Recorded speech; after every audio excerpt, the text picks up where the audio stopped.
Tapi jalan kebenaran tak akan selamanya sunyi. Nah, sedangkan kalau mati karena umur, itu adalah kitab yang disebut Lauh Mahfuz tadi oleh kebanyakan umat Islam. Itu ada di surat Hadid ayat 22. Nah, ini surat Hadid, surat ke-57 ayat 22. Kita baca ya. Ma asaba min musibatin fil ardi wala fi anfusikum illa fi kitab. Nah, ada kata kitab. Min qabli an nabra'aha inna dzalika 'ala Allahi yasir. Kita baca ya terjemahannya. Setiap bencana yang menimpa di bumi dan yang menimpa dirimu sendiri, itu semuanya telah tertulis dalam kitab. Nah, ini ada dalam kurung Lauh Mahfuz. Sebelum kami menciptakannya, mewujudkannya. Sungguh yang demikian itu mudah bagi Allah. Jadi bencana yang menimpa di bumi, itu yang ada dalam kitab atau sistem alam, itu misalnya ya gempa. Gempa itu kan terjadi karena lempengan bumi itu bergeser. Begitu pula dengan gunung meletus juga seperti itu. Nah, itu sistem alam dalam meriset dirinya sendiri. Supaya apa? Ya supaya stabil. Nah, itu bencana itu terjadi, itu karena kita tinggal di sekitarnya. Jadi kalau kita tidak tinggal di sekitarnya, ya tidak akan disebut musibah, kejadian alam biasa. Gitu. Nah, kan manusia juga. Kenapa manusia mau tinggal di situ?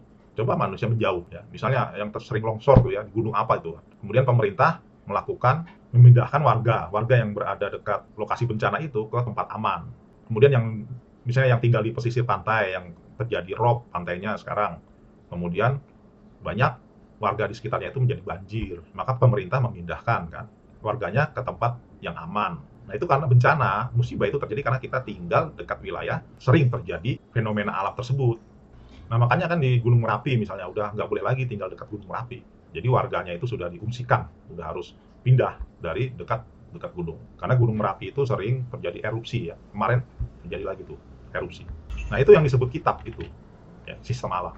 Jadi Allah memang sudah meng-create, ciptakan dan mewujudkannya seperti itu.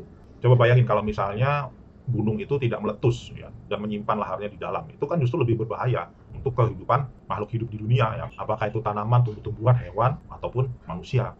Jadi harus dikeluarkan sedikit. Begitu pula dengan tsunami ya, misalnya yang di Aceh itu kan yang terdampak itu yang dekat dengan lautan sampai beberapa kilo ya. Oleh karena itu yang jauh dari pantai itu tidak terdampak. Nah, kita close dulu ya. Nah, tadi kita mengenal kata halaka berubah ya. Semua itu berubah ya, alam semesta juga berubah. Nah, bagaimana tentang syai yang Allah hidupkan itu berubah? Nah, itu informasinya ada di surat An-Nur ayat 45. Nah, kita buka dulu. Nah, ini ya surat An-Nur surat ke-24 ayat 45. Nah, kita baca ya. A'udzubillahi minasyaitonirrajim. Wallahu khalaqa kulla dabbah mimma'i faminhum may yamshi 'ala batnih wa minhum may yamshi 'ala rijlaini wa minhum may yamshi 'ala arba' yakhluqullahu ma yasha innallaha 'ala kulli syai'in qadir. Kita baca terjemahnya. Dan Allah menciptakan semua jenis hewan dari air. Maka sebagian ada yang berjalan di atas perutnya dan sebagian berjalan dengan 2 kaki. Sedang sebagian yang lain berjalan dengan 4 kaki. Allah menciptakan apa yang Dia kehendaki. Sungguh Allah Maha Kuasa atas segala sesuatu. Nah, ini Allah berbicara tentang hewan. Nah, di hewan ini bahasa Qurannya disebut dabbah. Nah, ini ya. Dabbah itu mimma'i dari air. Sebagian ada yang berjalan dengan perutnya ya, seperti ular. Sebagian ada yang berjalan dengan 2 kaki.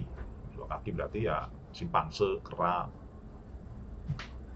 Lalu sebagian orang ada yang berjalan dengan 4 kaki, ya hewan-hewan berkaki 4, kucing, kambing, kuda. Terus ada yang hewan yang lebih dari 4 kaki ya, misalnya laba-laba. Atau rayap itu 6 kakinya, laba-laba itu 8.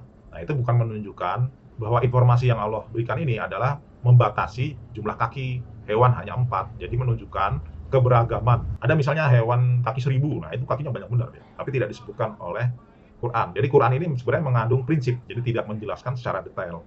Dia prinsipnya aja. Prinsipnya ada yang kakinya 2, tidak punya kaki, ada yang kakinya 4. Jadi itu menandakan keberagaman atau lebih dari 4. Misalnya kita cari hukum orang korupsi. Nah, hukum orang korupsi itu nggak ada di Quran. cari sampai mati. Terus sekarang kan berkembang itu media sosial atau teknologi digital. Nah, kejahatan di dunia digital itu nggak diinformasikan oleh Allah. Tapi prinsip-prinsipnya ada. Kalau kejahatan itu harus dihukum seperti apa. Nah, dalam ayat itu menandakan bahwa hewan itu mengalami proses perubahan bentuk. Jadi prinsipnya seperti itu kan. Bukan membatasi kaki dan juga bukan membatasi bahwa hewan yang merayap itu ya akan seterusnya merayap. Hewan yang berkaki dua akan seterusnya berkaki dua. Hewan yang berkaki empat akan seterusnya berkaki empat. Tidak seperti itu. Nah, misalnya ya di dunia ilmu pengetahuan, ada arkeologi penemuan tulang dinosaurus yang dia itu berjalan dengan dua kaki. Tapi setelah diteliti DNA-nya, itu sama seperti hewan yang sekarang berjalan dengan empat kaki. Berarti kan itu mengalami proses evolusi. Nah, inilah yang disebut halakha. Nah, itu kalau dalam dunia hewan ya, atau binatang. Nah, bagaimana dengan manusia? Nah, manusia ini Allah informasikan dalam Quran Surat Shad ayat 71. Dan juga 72. Kita buka ayatnya. Nah, ini ya, surat Shad, surat ke-38 ayat 71. A'udzubillahi minasyaitonirrajim. Idz qala rabbuka lil malaikati inni khaliqun bashar. Jadi ada kata bashar di situ. Minatin dari tanah. Ayat 72-nya, fa idza sawaituhu wa nafakhtu fihi mir ruhi faqa'u lahu sajidin. Kita baca terjemahnya. Ingatlah ketika Tuhanmu berfirman kepada malaikat, sesungguhnya aku akan menciptakan manusia dari tanah. Kemudian apabila telah aku sempurnakan kejadiannya dan aku tiupkan roh ciptaanku kepadanya, maka tunduklah kamu dengan bersujud kepadanya. Nah, kita coba pahami kata per kata. Idza qala rabbuka lil malaika, ketika berfirman Tuhanmu kepada para malaikat, ini khaliqu, sesungguhnya aku akan mengkholako, membentuk, mempola atau menciptakan. Bashar. Nah, di sini sebut bashar, jadi bukan anas. Mintin dari tanah. Nah, dalam Quran Surat Shad ayat 71 ini nyambung ya dengan surat Al-Baqarah ayat 30. Jadi ketika Allah itu mengkholako khalifah yang disebut dengan Adam. Jadi Adam ini juga kelompok bashar. Bukan nas ya, masih bashar. Mintin ya, dari tanah. Nah, ini tanah ini bukan tanah asli, bukan tanah tanpa campuran. Kalau kita sambungkan di surat Al-Anbiya ayat 30, itu kan Allah tuh kan menghidupkan syai atau materi itu dari air. Jadi tanah ini bercampur air. Nah, seperti itu namanya koheren, atau antara satu ayat dengan ayat yang lain itu saling berhubungan. Jadi Allah menciptakan bashar itu dari tanah bercampur air. Nah, tanah bercampur air itu artinya juga bukan dibentuk kayak orang membuat patung, tapi melalui proses halakha, perubahan, terus berubah. Jadi yang dimaksud tanah ini adalah saripati tanah sesuai dengan surat Al-Mu'minun ayat 12. Coba ya kita akan buka. Nah, ini ya surat Al-Mu'minun ayat 12. Dan sesungguhnya kami telah menciptakan al-insan dari saripati dari tanah, ya kan? Ada kata sulalah. Kita kembali lagi. Jadi maksudnya seperti itu disebut koheren. Itu antara satu ayat dengan ayat yang lain itu saling berhubungan. Jadi tubuh kita itu reaksi kimiawinya itu sama dengan yang ada dalam tanah. Ada oksigen atau O2, ada hidrogen atau air, ada karbon dioksida atau CO2 berarti karbon dioksida dan oksigen, H2O hidrogen dan oksigen atau air, atau O2 oksigen. Itu dalam tubuh manusia sama dengan tanah. Lalu ayat ke-72-nya, kemudian apabila telah aku sempurnakan kejadiannya dan aku tiupkan ruhku kepadanya, maka tunduklah kamu dengan bersujud kepadanya. Jadi dalam diri manusia itu ada tambahan, yaitu Allah tiupkan ruh. Ruh itu adalah bagian dari Allah. Jadi penciptaan bashar atau manusia awal itu tidak seperti hewan atau dabah.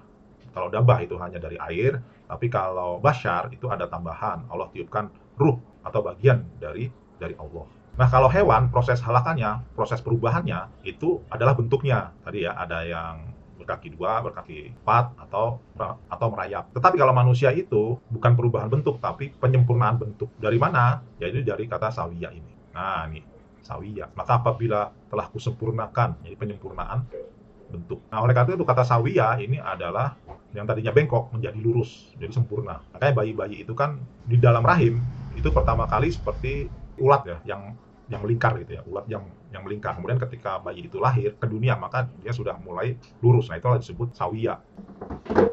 Nah, proses halakha dalam manusia itu seperti itu. Nah, sawiya yang berasal dari kata bungkuk kemudian menjadi lurus itu ada di surat Al-Infitor ayat 7. Nah, ini surat Al-Infitor surat ke-82 ayat 7. Kita baca allazi khalaqaka fasawwaka. Nah, ini sawiya ya. Fasawwaka. Adalah yang telah menciptakan kamu, lalu dia menyempurnakan kamu, lalu dia menjadikan kamu seimbang. Nah, adalah. Jadi dari tidak bisa jalan ya, tidur, kemudian merangkak, kemudian bisa berdiri. dan menjadi seimbang. Nah, keseimbangan ini terus ya, melalui proses halakha, kemudian manusia itu bisa mengendarai kendaraan yang di luar dirinya, gitu. Karena adanya ruh itu. Ya misalnya manusia itu bisa mengendarai motor, ya. Motor itu dibuatnya seimbang. Nah, kita close dulu ya. Nah, jadi hanya manusia ya yang bisa berdiri tegak lurus. Jadi nggak ada hewan yang mampu seperti manusia. Bahkan jika tubuh atau organ yang ada di dalam tubuhnya itu sama seperti manusia, namun dalam kehidupannya itu tidak seperti manusia. Misalnya saja kera, simpanse, gorila, King Kong, dan lain sebagainya. Itu kan organ tubuhnya atau tubuhnya itu sama dengan manusia, tapi tidak bisa berdiri tegak lurus dan tidak bisa menyeimbangkan badan. Nah, penciptaan manusia ini tidak bisa kita bayangkan langsung ya terjadi bentuk laki-laki dan perempuan, tapi melalui entitas psikis ya, yang disebut dengan nafs wahidah, yaitu di surat An-Nisa ayat 1. Nah, ini surat An-Nisa ayat 1. A'udzubillahi minasyaitonirrajim. Ya ayyuhan nas ittaqu rabbakumul ladzi khalaqakum min nafsin wahidah wa khalaqa minha, dan dia menciptakan daripadanya zaujaha. Nah, zaujaha ini rijalan atau jodohnya, padahal ini kan pasangan ya. Dan dikembangbiakan dari keduanya, rijalan atau laki-laki, kasiron yang banyak, wanisa dan laki dan juga perempuan. Wattaqullahal-ladzi, dan bertakwalah kepada Allah kamu makhluk semuanya, tasya'alun, kamu saling meminta dengan atau padanya, wal arhama, dan hubungan keluarga, innallaha, sesungguhnya Allah, kana alaikum, adalah dia atas kalian, raqiban, penjaga. Nah, kalau kita baca terjemahannya, ini nafsin wahidah di sini, nafsin wahidah itu di dalam kurung Adam. Nah, itu. Nah, ini kan dipaksakan ini sebenarnya. Dipaksakan para pembaca agar tunduk kepada doktrin yang dipahami oleh yang punya kepentingan. Padahal kan leksikon atau kosakata dalam bahasa Arabnya nggak disebut Adam, ya nafsin wahidah. Ya seperti ini ya, zaujaha ini kan artinya pasangan, itu dipaksakan untuk istri atau jodohnya. Jadi nanti pengertiannya bisa sempit. Padahal artinya maksudnya tidak seperti itu, tapi diartikan lain. Jadi Allah itu menciptakan maksudnya dari nafsin wahidah, entitas yang satu. Dan dia menciptakan dari entitas yang satu itu pasangan. Wabasa, dan dia kembangbiakan minhuma, keduanya itu dari zaujaha itu baru laki-laki dan perempuan. Jadi surat An-Nisa ayat 1 ini tidak bicara tentang Adam Hawa dan anak keturunannya, tapi bicara tentang penciptaan manusia dari nafsin wahidah, entitas yang satu itu. Jadi maksud dari rijalan dan nisa itu adalah psikis, jadi bukan fisik. Kalau fisik itu Allah pakai kata zakar wal unsa. Jadi kalau psikis itu Allah pakai kata rijal dan nisa, tapi kalau fisik itu pakai zakar wal unsa. Oke, kita close dulu ya. Nah, jadi itu ya reaksi dari Allah way of thinking bab kehidupan. Nanti akan kita lanjut lagi ya jika ada yang kurang lebihnya saya mohon maaf. Saya Abu Musa. Sampai ketemu lagi di kajian-kajian berikutnya. Wassalamualaikum warahmatullahi wabarakatuh.